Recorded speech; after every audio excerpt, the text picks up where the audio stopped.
और आपका दिल बिल्कुल बोलता है कि कुछ नहीं, मुझे बिल्कुल भी फॉलो नहीं करना है, मेरे मन में कुछ शंका नहीं है, तो वो आपकी इच्छा है। हमें हर चीज़ जीवन में मालूम है, इस तरह का अंधविश्वास हमें खुद नहीं रखना चाहिए।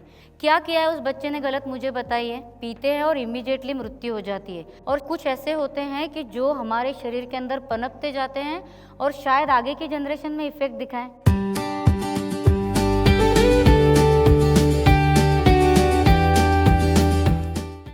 अभी घर के बुजुर्ग जो होते हैं वो बोलते हैं कि गर्भवती स्त्री ने सूर्य ग्रहण और चंद्र ग्रहण के सारे नियमों का पालन करना चाहिए। क्या ये सही श्रद्धा है या ये अंधश्रद्धा है?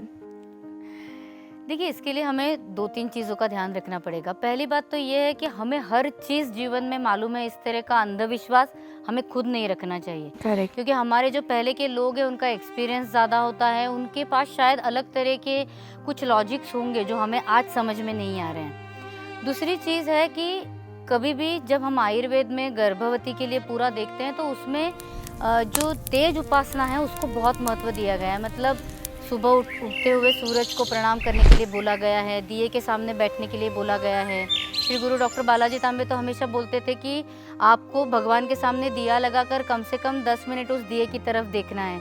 तो देखिए, शरीर में हर चीज़ है वो अग्नि से चलती है, राइट। तो शरीर में जो अग्नि है उसको मदद देने के लिए हमें बाहर के विश्व से कौन सी सबसे ज़्यादा मदद मिल सकती है, आप खुद ही बताइए।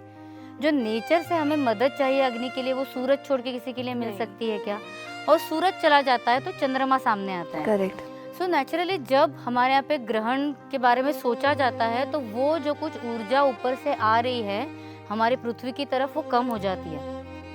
तो इसीलिए गर्भवती स्त्री, क्योंकि हमें मालूम नहीं है कि अंदर होने वाला जो गर्भ है वो किस चीज़ का कैसे संस्कार लेने वाला है, क्योंकि हर चीज़ का प्रिंट जब उसकी शरीर पे, उसकी मानसिकता पे, उसकी स्पिरिचुअलिटी पे जाता है तो वो कितने डीप तक अंदर इफेक्ट करेगा हमें मालूम नहीं होता है। तो इसीलिए जब हमारे पूरे नेचर में कम एनर्जी है उस वक्त थोड़े से कुछ नियम अगर हमें बताए गए हैं पालन करने के लिए, तो उस एक दिन में ही हमें सब दिखाना आएगा कि नहीं नहीं आपका सब गलत है, हम नहीं ये सब कुछ फॉलो करने वाले हैं। विष जो होता है वो कोई विष ऐसे होते हैं कि हम पीते हैं और इमीडिएटली मृत्यु हो जाती है।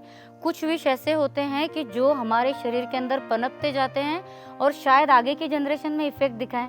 करेक्ट। तो टाइम जो होता है ना वो हमें समझ में नहीं आता है, ये हमें सबसे पहले खुद को बताना चाहिए।